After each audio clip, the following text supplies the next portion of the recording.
Leviticus chapter 21. Then the Lord told Moses, "Speak to Aaron's sons, the priests, and tell them, no one should defile themselves for the dead among their people. That's a big no-go. Except for close family like their mom, dad, son, daughter, or brother. That's totally understandable. Oh, and their sister, if she's a virgin and hasn't been married. Yep, they can mourn her too. But if they're a big deal among their people, like a chief or something, they shouldn't defile themselves or ruin their rep. No bald spots on their head, no shaving the corners of their beard, and definitely no cutting themselves. That's so not the vibe. They need to stay holy to their God and not disrespect His name, 'cause they're offering fire sacrifices and the bread of their God. They're representing holiness, dude. And they can't marry a woman who's a whore or been defiled or someone divorced. They're holy to their God, so their spouse needs to reflect that. Treat them as holy because they're offering the bread of your God. Like, I'm the Lord, and I'm holy, so they need to be holy too. If a priest's daughter totally disgraces herself by playing the whore, she's dissing her dad big time. She's gonna be burned. Yeah, harsh but true. The high priest, the one with the anointing oil poured on his head and wearing the special clothes, can't uncover his head or tear his clothes. He's got a sacred gig. He can't even go near a dead body, not even for his own parent. That's totally off limits. He can't leave the sanctuary or mess it up because the anointing oil crown of God is on him. I am the Lord. Respect the calling, bro. So he's gotta marry a virgin. No exceptions, dude. A widow, a divorced woman, someone who's been defiled, or a harlot. Yeah, he can't marry them. He's gotta pick a virgin from his own people. Keeping it in the fam, you know? And he shouldn't mess up his descendants among his people, 'cause I'm the Lord, and I make him holy. Then the Lord was all, "Hey Moses, listen up. Tell Aaron this. Any of his descendants with a blemish can't come near to offer the bread of their God. It's a big deal. If someone's got a blemish, like they're blind, lame, got a squished nose, or something extra weird going on, they can't approach. Also, if they've got a broken foot or hand. Nope, not happening. If they're hunched over, super short, got a messed up eye, or if they're scabby or scurvy or got broken stones. Sorry bro, they can't come near. No one from Aaron's family with a blemish can come close to offer the Lord's fire sacrifices. If they've got a blemish, they can't offer the bread of their God. It's just how it is. But they can still eat the holy and most holy bread. No starving anyone here. Just, they can't go behind the veil or near the altar because of their blemish. They can't mess up my holy spaces. I'm the Lord, and I keep things sacred." So Moses told all this to Aaron, his sons, and all the Israelites. Like, everyone got the memo, bro. Leviticus chapter 22. The Lord was totally talking to Moses again, saying, "Tell Aaron and his sons to keep themselves separate from the holy stuff the Israelites bring to me. They shouldn't mess with it and disrespect my holy name, okay? I'm the Lord, duh. Say to them, if any of their descendants throughout the ages comes near the holy things while they're unclean, that person is gonna be cut off from my presence. 'Cause I'm the Lord. Any guy from Aaron's fam who's a leper or has a gross discharge, nope, they can't eat the holy things until they're clean. And if they touch something unclean, like a dead body or, seed stuff, they're out too. If they touch anything creepy or gross, or even a person who makes them unclean, they're not allowed either. Anyone who touches that stuff will be unclean until evening. They can't eat the holy food unless they've washed themselves with water. Clean it up, bro.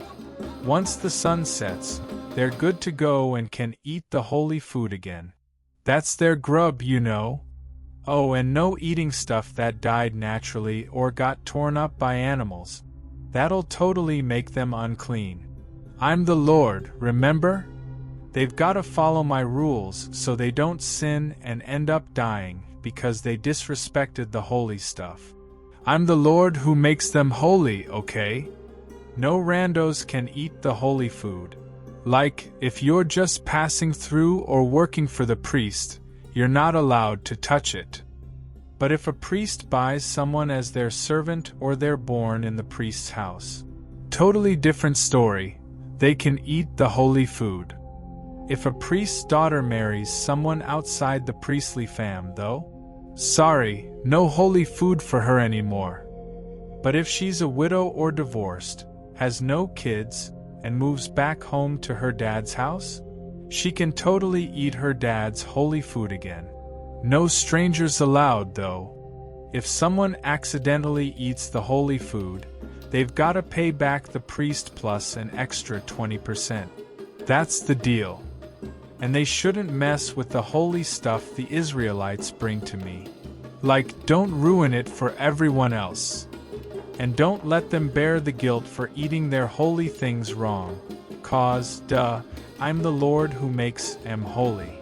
So, the Lord totally said to Moses, "Tell Aaron, his sons, and all the Israelites, anyone from the house of Israel or even visitors in Israel who want to bring an offering to fulfill their vows or as a freewill gift, as a burnt offering to the Lord.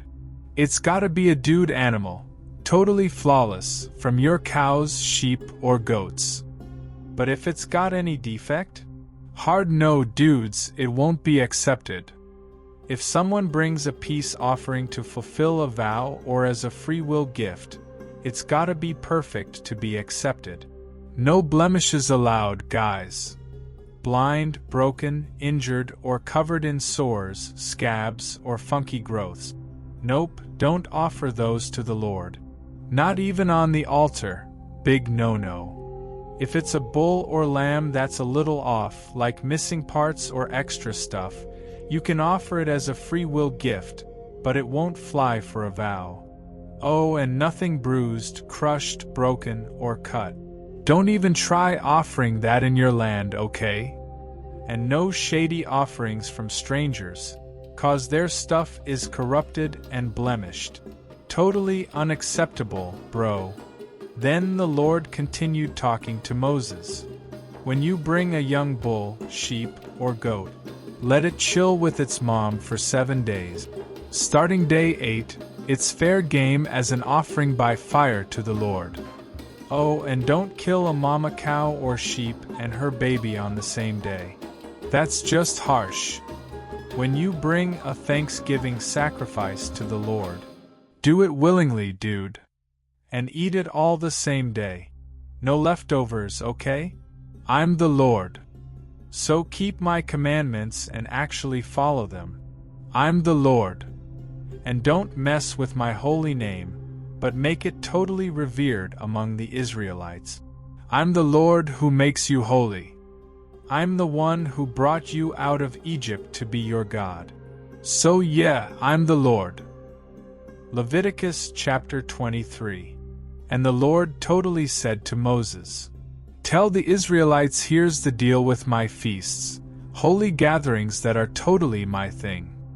For 6 days do your work thing, but on the 7th day, it's a chill Sabbath, a holy meetup day. No work, dudes, it's a Sabbath to the Lord wherever you live. So, here are the Lord's feasts, holy get-togethers that you'll proclaim at the right times. On the 14th day of the first month, at twilight, it's Passover for the Lord. And on the 15th day of that month, it's the Feast of Unleavened Bread. For 7 days, no fluffy bread, just the flat stuff, okay? The first day is a holy hangout. No heavy lifting or work stuff. For 7 days, bring fire offerings to the Lord. On the 7th day, another holy gathering. And yeah, still no work. Then the Lord was chatting with Moses again. Tell the Israelites, when you finally roll into the land I'm giving you, and start harvesting, bring the first sheaf of your crops to the priest. He'll wave it before the Lord, so it's all good for you. Do this the day after the Sabbath. And when you wave it, offer a 1-year-old lamb, totally flawless, as a burnt offering to the Lord. Also, bring a grain offering of fine flour mixed with oil. It's fire food for the Lord, and it's super fragrant. Oh, and a wine drink offering, just a quarter hin. Don't eat any bread, roasted grain, or fresh kernels until you've made your offering. This is a forever thing for all your generations, wherever you live. Next, count 7 full weeks starting the day after the Sabbath when you brought the wave offering. On the day after the 7th Sabbath, 50 days later, bring a new grain offering to the Lord. From your homes, bring 2 loaves made of fine flour baked with yeast. These are firstfruits for the Lord. With the bread, offer 7 flawless 1-year-old lambs, 1 young bull, and 2 rams. Burn these as offerings, along with their grain and drink offerings. They're a sweet-smelling fire vibe for the Lord. Also, sacrifice 1 young goat for a sin offering, and 2 lambs for a peace offering. The priest will wave these with the firstfruit bread as an offering to the Lord. They're holy and for the priest. So on this same day, you're gonna totally announce a holy hangout, okay? No heavy lifting or work vibes, it's a forever thing for all your homes, for all your peeps forever ever. Oh, and when you're harvesting your fields, don't be a total clean freak. Leave the corners and the leftovers for the poor and the travelers. Why? Because, duh, I'm the Lord your God. Then the Lord told Moses, tell the Israelites in the 7th month, on the first day, it's trumpet day. Like, grab those horns and have a holy meetup. No worky work that day, okay? Just offer some fire vibes to the Lord. And the Lord was all, yo, Moses. On the 10th day of the 7th month, it's Atonement Day, for real. Have a holy gathering, humble your souls, and offer some fire offerings to the Lord. No work allowed that day. It's about making things right with God, you know? If someone doesn't humble themselves that day, they're totally cut off from the crew. And if anyone dares to work that day, bye-bye, they're outta here. No work ever on this day. It's a forever thing, wherever you are, forever ever. It's a chill Sabbath, so start at sundown on the 9th day, and keep it going until the next sundown. Celebrate it big time. Then the Lord was like, yo, Moses, listen up. Tell the Israelites, on the 15th day of the 7th month, we're kicking off the Feast of Booths, 7 days of celebrating for the Lord. Day 1, holy hangout, no heavy lifting or work. For 7 days, bring those fire vibes with offerings to the Lord. Then on the 8th day, have another holy meetup, more fire vibes, no worky work. It's a solemn, epic finale. These are the Lord's festivals, okay? Holy gatherings with offerings, burnt grain, sacrifice, and drinks, all on their proper days. And don't forget, these are on top of the Sabbaths, gifts, vows, and free will offerings you give to the Lord. So, on the 15th day of the 7th month, after you've gathered all your crops, it's feast time. 7 days of partying for the Lord. First and last days? Chill Sabbaths. On the first day, grab branches, palm, thick trees, willows, the good stuff, and totally rejoice before the Lord for 7 days. Make it a yearly thing, forever. Like every 7th month, party time. You'll live in booths for 7 days. All Israelites born into the squad gotta do it. It's so your peeps will always remember how I made you live in booths when I brought you out of Egypt. because I'm the Lord your God." And Moses was like, "Okay guys, here's the deal on all the Lord's epic feasts." Leviticus chapter 24. And the Lord was like, "Yo, Moses, listen up. Tell the Israelites to bring totally pure olive oil for the lamps, so they can burn bright all the time. Outside the curtain of the testimony, in the hangout tent, Aaron's gotta keep the lamps burning from evening to morning, always before the Lord. It's a forever thing for all your peeps. He'll set up the lamps on the super pure candlestick before the Lord non-stop. Oh, and take fine flour, bake up 12 cake. Each cake's gotta be 2/10 of a deal. Set 'em up in 2 rows, 6 per row, on the pure table before the Lord. Put pure frankincense on each row for the bread. It's like a sweet memory offering for the Lord, made by fire. Every Sabbath, set it up fresh before the Lord.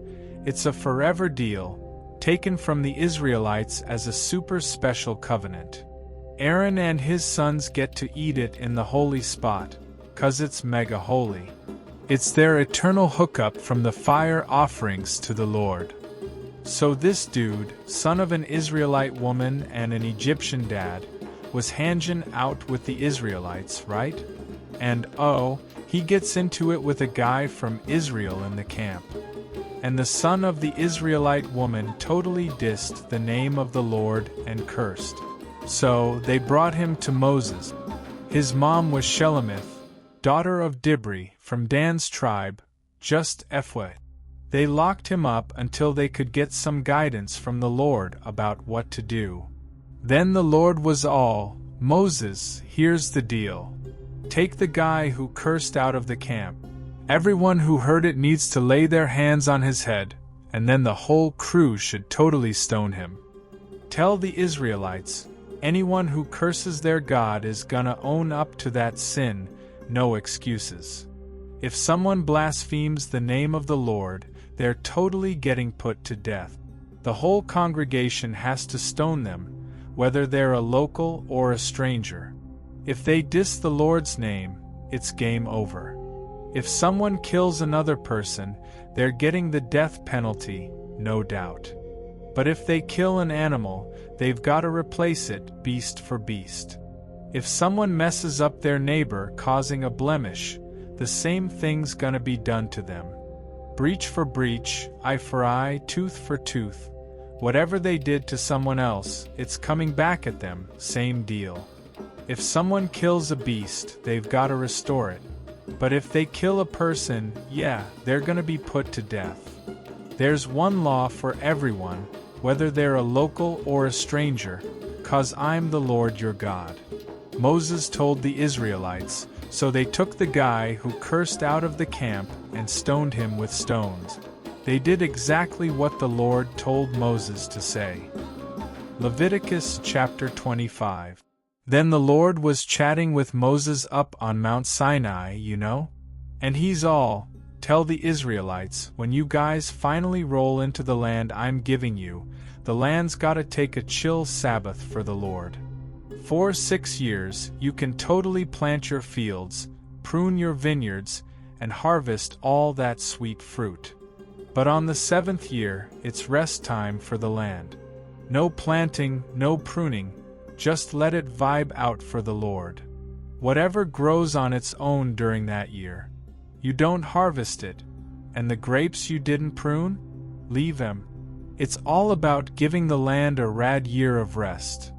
But don't stress, dude. Whatever the land grows on its own is for you and your crew, your servants, hired hands, travelers passing through.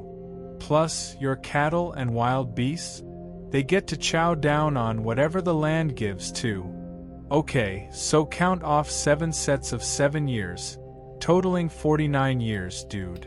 Then, on the Day of Atonement, the 10th day of the 7th month, you're gonna blow that trumpet loud across the whole land, announcing the most epic jubilee ever.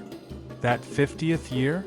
You make it holy, bro, declare freedom all over the place. everyone gets to return to their own property and family. This 50th year is the big Jubilee, dude. No planting, no harvesting wild stuff, no picking unpruned grape. Just chill and let the land breathe. It's a holy year, so you just eat what the land gives you naturally, straight from the field. During this Jubilee year, everyone gets to return to their original land and property. No exceptions. And hey, if you're buying or selling stuff to your neighbor, be cool about it. No harsh dealings or ripping each other off. Set your prices based on how many years it's been since the last Jubilee. Like, the more years left before the next one, the higher the price. Fewer years? Lower price. So, basically, it all depends on how many harvests you're gonna get out of it. Don't be shady, dude. Just keep it real. So don't be harsh with each other, dude. Show respect and remember to totally revere your God. I am the Lord your God. Follow my rules and keep my vibe strong, and do all that I say, and you'll live chill and safe in the land. The land's gonna bless you with its fruit, and you'll eat your fill and just totally hang out in peace. And if you're like, whoa, what are we supposed to eat in the 7th year since we can't plant or harvest? Don't sweat it. I'll send you a major blessing in the 6th year, dude. It'll produce enough for 3 years. So, you'll plant again in the 8th year, but you'll still be munching on that rad harvest from the 6th year until the 9th year stuff starts coming in. The land's not yours to sell forever, bro. It's mine. You're just chillin' here as guests and wanderers with me. In all the land you're possessin', make sure there's always a way to redeem it. If it's sold, give people a chance to get their stuff back. If your bro falls on hard times and sells off some of his property, one of his relatives can totally come and redeem what he sold. And if he's got no one to redeem it, but he somehow makes some cash and can buy it back himself, he should count the years since the sale, pay the guy back the extra, and get his land back. But if he can't buy it back, it stays with the buyer until the Year of Jubilee, dude. Then it goes back to him, and he can totally reclaim his possession. If a dude sells a house in a walled city, he's got a whole year to redeem it. It's like a limited time offer, man. If he doesn't redeem it in that time, it belongs to the buyer forever, even for generations. It won't be returned during the Jubilee. But houses in villages without walls, they're just like fields. They can be redeemed, and they'll return to the original owner during the Jubilee. Levites, though? Their cities and their houses are special, dude. They can totally redeem them anytime. If anyone buys from the Levites, that house will go back to the Levites during the Jubilee, cause their cities are their forever possession among the Israelites. So the fields around their cities? Those can't be sold, dude, cause they're their forever inheritance. If your bro falls on hard times and is totally struggling, even if he's a stranger or just passing through, you gotta help him out so he can keep chillin' with you. Don't charge him crazy interest or try to make a profit off him. Fear God, dude, and let him live with you without that heavy burden. No lending him money with crazy interest or trying to profit off of his food. Keep it real and generous. Remember, I'm the Lord your God, who totally brought you out of Egypt and gave you the land of Canaan to be your God. And if your bro gets super broke and has to sell himself to you, don't treat him like a slave, bro. He's gonna be like a hired worker or a guest with you, and he'll serve you until the Year of Jubilee. Then he and his kids get to leave and go back to his family and his ancestors' land. Total freedom, dude. They're my servants, not your slaves. I brought them out of Egypt, so don't go around selling them like property.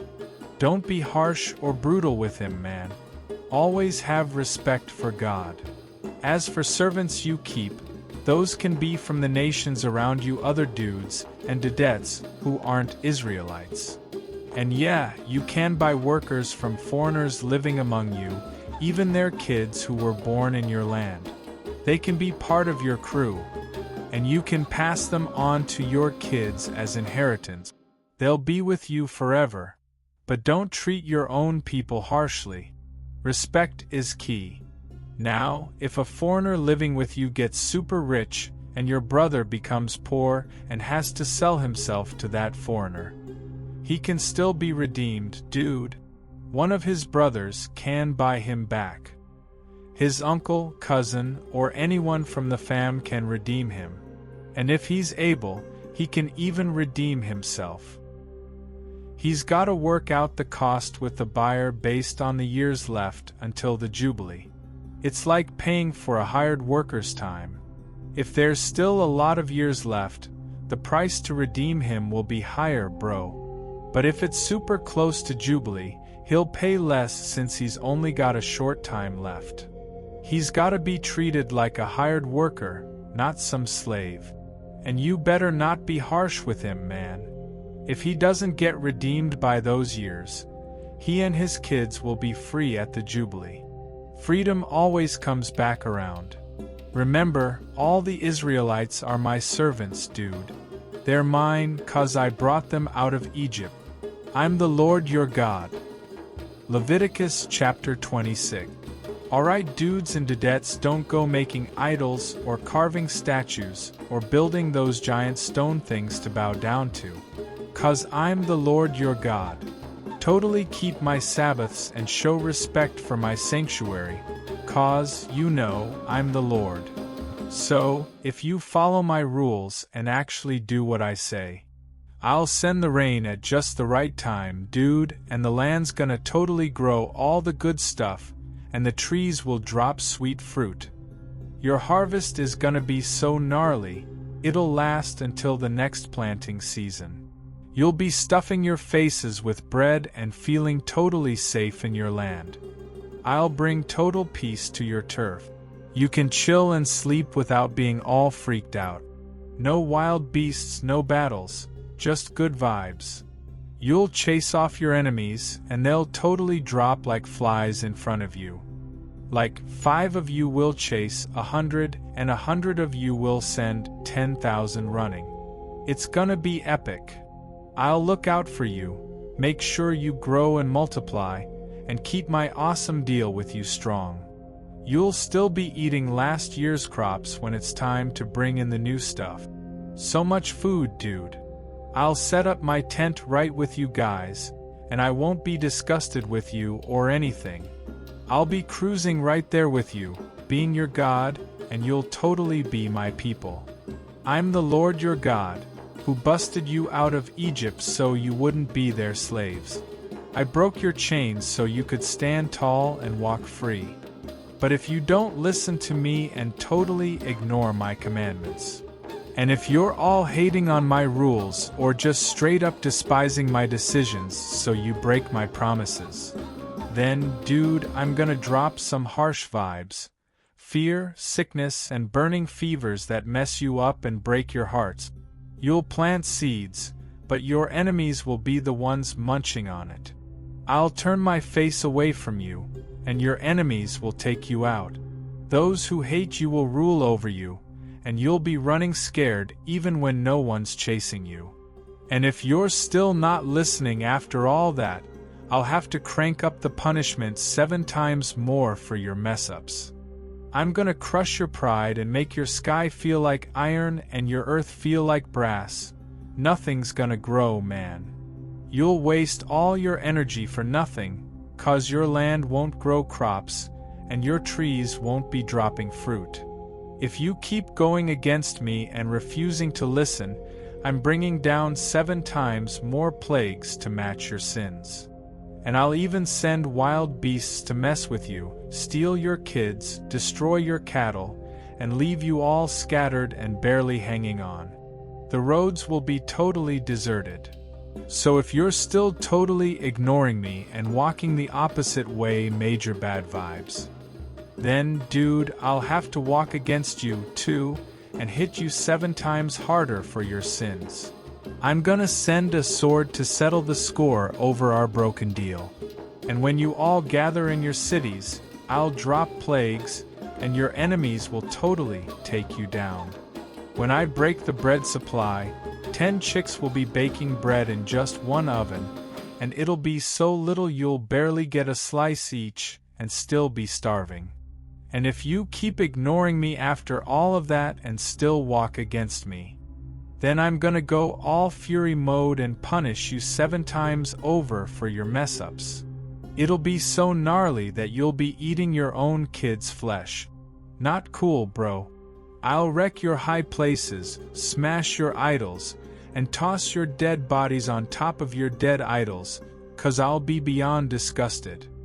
I'll leave your cities in ruins, trash your sacred spots, and I won't even sniff your fancy incense offerings. The whole land's gonna be a desolate wasteland, so gnarly that your enemies living there will be totally shocked. I'll scatter you guys among the nations, with a sword chasing you down. Your land's gonna be left empty, and your cities will be trashed. While you're chilling out in enemy lands, the land back home will finally get its Sabbath breaks and rest like it was meant to. As long as it's all deserted, it'll rest.